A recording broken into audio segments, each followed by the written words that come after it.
благодарам на оваа награда и среќна сум и изненадена. Среќна затоа што еве некој, и тоа не било некој кој што се наметна како предводник на модните вести, даде една таква награда е навистина голема чест и задоволство.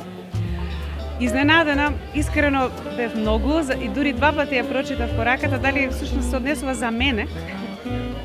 И открив дека нема друга со тоа име и презиме на мојот број. Па како што еволуира се во животот, така и во модата.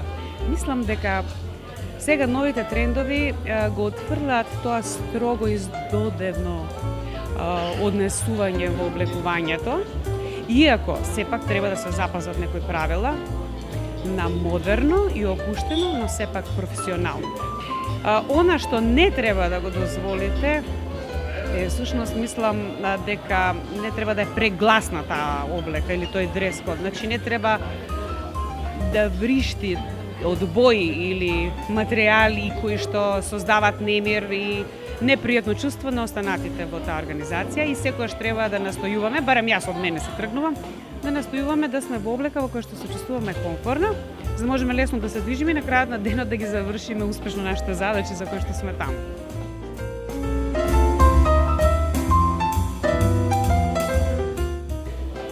Токму така, тоа што ние всушност го имаме дрес-код на работа, свесно, несвесно го применуваме и во останатите сфери од нашето живење.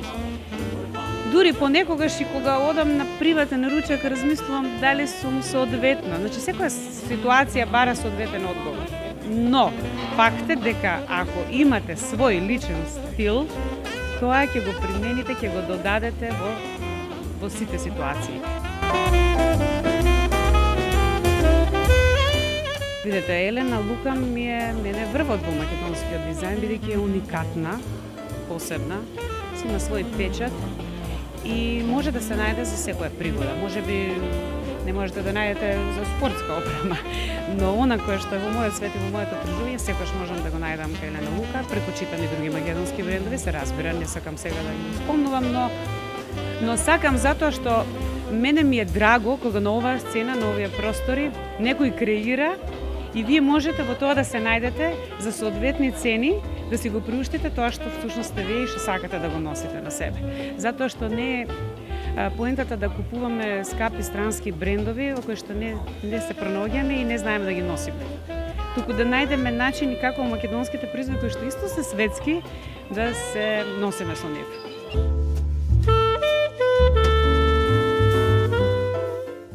Па мислам дека искрено не сакам многу да шопингувам, туку знам што сакам и кога тоа ќе го пронајдам го купувам.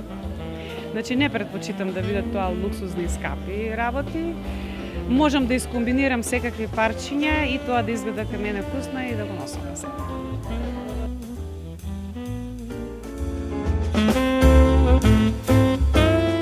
Пред се благодарам за наградата, особено ми е голема чест што ете најголемиот моден портал во Македонија ми ја доделува.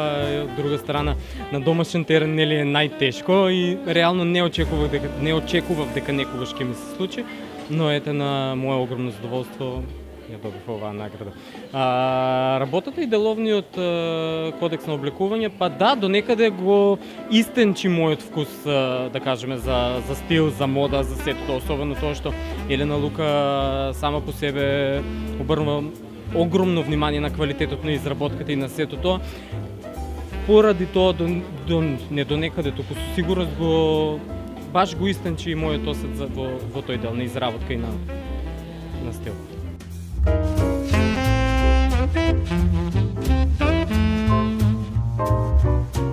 Па, во принцип, мојот дневен аутфит во најголем дел зависи од тоа како јас се чувствувам во текот на утрото.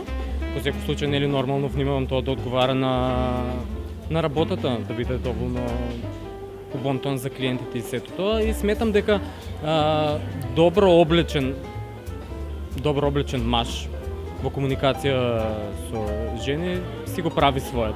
Си ја прави магијата во секој случај. Па се согласувам со тоа дека е така, да. Во принцип, мислам дека многу почесто среќавам мажи кои што се добро стерилизирани жените во секој случај се тука, но понекогаш знаат да претераат, ајде да кажеме, да премине тоа во некој малку.